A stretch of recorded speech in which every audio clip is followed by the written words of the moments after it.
Hello అండి. Welcome to Ramya kitchen and family. ఈరోజు నేను దొండకాయ పచ్చడి చేస్తున్నాను. ఇది పండిపోయినవి చాలామంది పడేస్తూ ఉంటారు కదండీ! కానీ పడేయకుండా చక్కగా ఇలాగ దొండకాయ ఫ్రై చేయండి. చాలా బావుంటుంది వైట్ రైస్‌లోకి. ఫస్ట్ అయితే కడాయి పెట్టుకున్నాను. దాంట్లో కొంచెం ఆయిల్ అండ్ జీలకర్ర, ఆవాలు, ఎండుమిర్చి, కరివేపాకు, వెల్లుల్లి రెబ్బలు వేసి కొంచెం కలిపిన తర్వాత దొండకాయ ముక్కలు కట్ చేసి వేసుకుందామండి. దొండకాయ ముక్కలు వేసిన తర్వాత ఒకసారి కలుపుదాము. కలిపిన తర్వాత అందులో కొంచెం సాల్ట్ అండ్ అలాగే పసుపు కూడా యాడ్ చేసుకుందాము. యాడ్ చేసుకున్న తర్వాత ఇంకొకసారి కలుపుదామండి. కలిపిన తర్వాత మూత పెట్టేద్దామండి. మూత పెట్టి ఒక 5-10 మినిట్స్ మనం సిమ్‌లోనే దీన్ని మగ్గపెడదాము. మధ్య మధ్యలో కలుపుతూ ఉందామండి. లేదంటే కొంచెం అడుగు మాడుతూ ఉంటుంది కదా!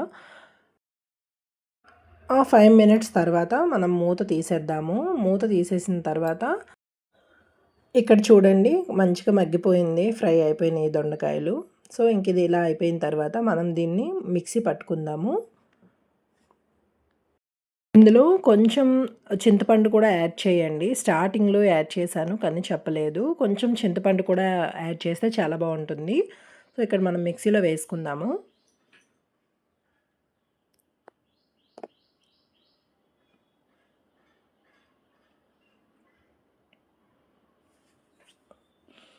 ఇంకా చిన్న మిక్సీ జార్ తీసుకుందామండి. ఇంకా ఇందులో అయితే నేను అన్నీ యాడ్ చేసేసాను. సాల్ట్ అన్నీ ఫస్టే యాడ్ చేసేసాను కాబట్టి ఇంకా ఓన్లీ దొండకాయలు ఫస్ట్ నేనైతే గ్రైండ్ చేసుకున్నానండి. దాంట్లో కొంచెం వాటర్ యాడ్ చేశాను మధ్యలో. ఎందుకంటే ఫస్ట్ కచ్చా పచ్చాగా మనం మిక్సీ చేద్దాము. ఫస్ట్ అయితే వాటర్ ఏయకండి.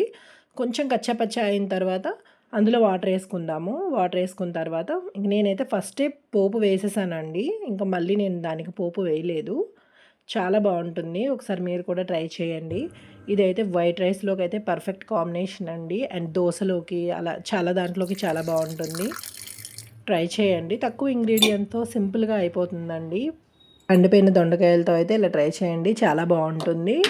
ఇదైతే వైట్ రైస్‌లోకి బావుంటుంది కదండీ! ఒకసారి వైట్ రైస్‌లో కూడా నేను కలుపుకొని తిని చూసాను. చాలా బావుందండి. మీరు కూడా ట్రై చేయండి.